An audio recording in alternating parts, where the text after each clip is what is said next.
So today we are going to focus on the digestive system of the frog. If you recall, yesterday we had opened up the ventral side of the frog, and in my tray I now have this torso. It's been pinned down. During our dissection today, I may decide to remove some of the pins if they're in the way of getting a good shot for our camera. But the digestive system generally starts with the mouth. What's interesting as we open up the mouth of the frog is that the tongue attachment is very different than what one would find in a human. So I'm going to get in under the tongue here, and you can see that the tongue is actually attached toward the front of the mouth, and this will be a more elastic part when the creature is alive. They will snap out this tongue onto an insect or some small mammal, and this tongue will literally throw that material down toward the stomach.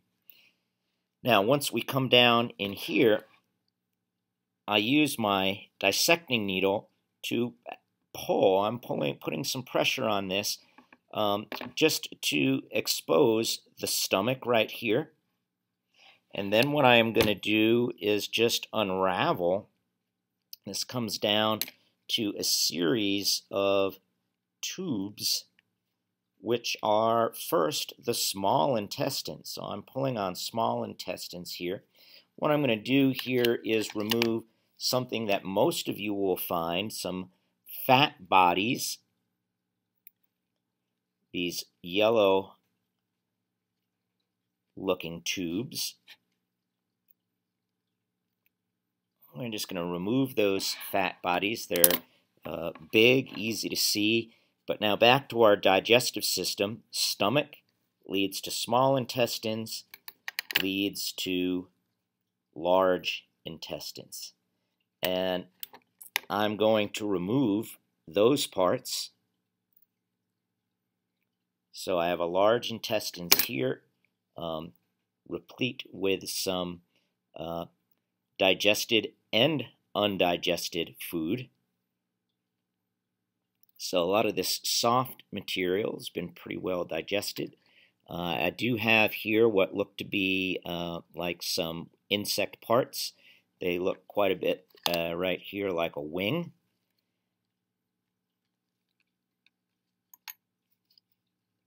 Small intestines, not too much going on in there right now, but let's come up here and just see if maybe there is something inside of the stomach.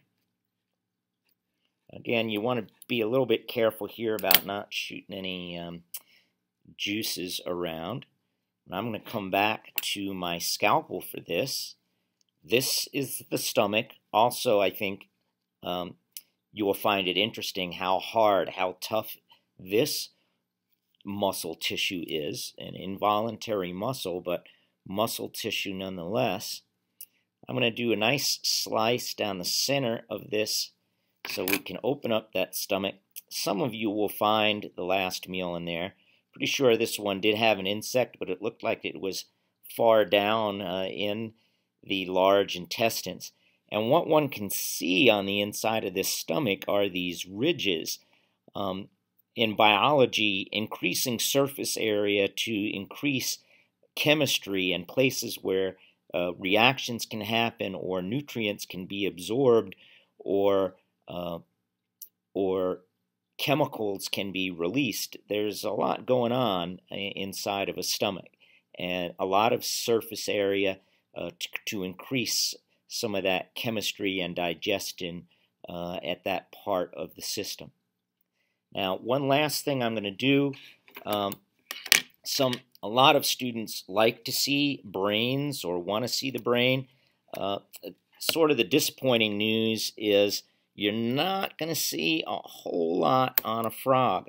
But yes, I am just going to remove the head right now because that will be our focus. I'm going to remove the pins on the torso and just set this torso back in my baggie so that it's not too much in the picture here. This is going to be my last day with the frog, so I'm getting all these things in the baggie. Again, use those microscopes to look at some of those digestive system parts, but we're kind of looking here at the brain. This is a cross section where I cut the head off from the torso, and this is the central nervous system here that I'm poking, and there is some gray material in there, which pretty much is the brain of this organism. Now, what one can do is use a tool or see if this will just split. That's giving some resistance. Probably the best thing again is going to be the scissors, but I'm just going to see what I can do with this scalpel, cutting right between the eyes. You should not bear down on the scalpel. You will break. You will break the blade. But I'm slicing through here. I've worked with a lot of frogs before, and we're just really going to rip that right in half.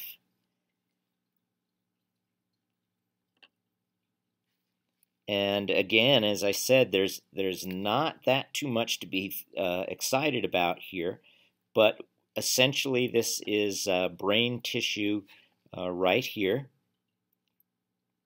And then, of course, a lot of students like to get a look at the eye and the eyeball, which has already been detached. What I can sort of point to with a needle here is a little bit of the optic nerve that was attached into the brain. But this eyeball will come right out. And that's something you can look at under the microscope. You're going to find there's a piece of the eyeball that feels basically like a hard plastic. Have that right here. And again, in class we can discuss anatomy and physiology of eyes. After that, I would clean everything up, get these parts all in my baggie, wipe things down with pink spray, and I hope that you've learned a fair bit from our frog this year. Thanks.